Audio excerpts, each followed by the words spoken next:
Bonjour à tous. Je voulais répondre aux questions. C'est le moment des questions de la semaine. Donc je vais répondre aux questions de Rachel aujourd'hui, qui avait plusieurs questions sur les affinités des ânes. Si les ânes avaient des affinités et aussi du coup comment je faisais moi, comment je fonctionnais, parce qu'elle avait remarqué que souvent dans les parcs, c'était souvent les mêmes ânes qu'on retrouvait.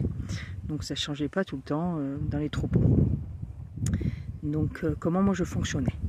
Alors les réponses, donc oui, les ânes ont des affinités. Donc ça veut dire que souvent c'est par binôme. Des fois ils sont 3 aussi, mais c'est souvent des binômes quand même. Donc on a par exemple, après là c'est maman bébé, là je suis dans le troupeau des mamans bébés, donc on sent souvent maman bébé. Mais je sais pas, je vais prendre ici, on a Lavande et Lisbonne par exemple.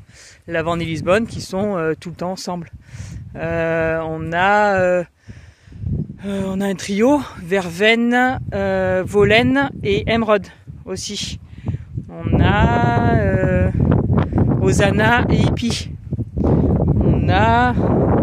Après on en a des solitaires aussi. On a Gracieuse qui est plutôt solitaire. Il y a Violette qui est souvent solitaire aussi. Donc voilà, il y a les solitaires aussi. Mais sinon il y a beaucoup de binômes, voire donc du zoo, je disais donc du coup des trios. Donc ça arrive régulièrement, c'est même quasiment tout le temps comme ça, où ils sont en duo ou trio. Donc moi quand je fais les troupeaux, je ne change pas le duo, le trio.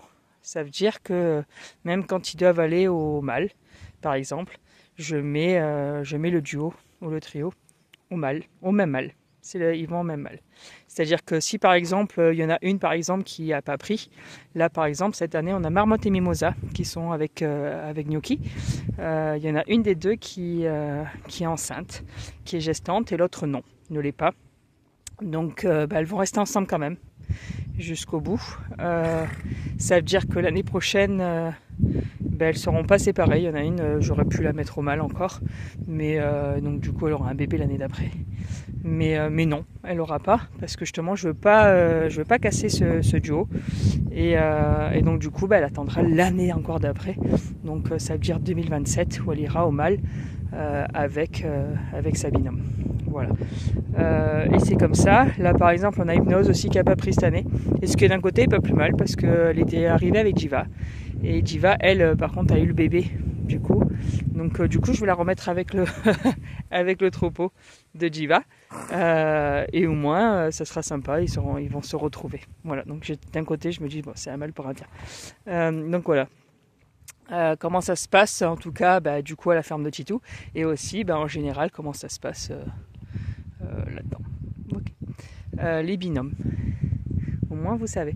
Après quand ils ont les bébés, comme on voit là ici, c'est toujours maman bébé quoi. Voilà, on a maman bébé souvent. Hop, petit maman bébé.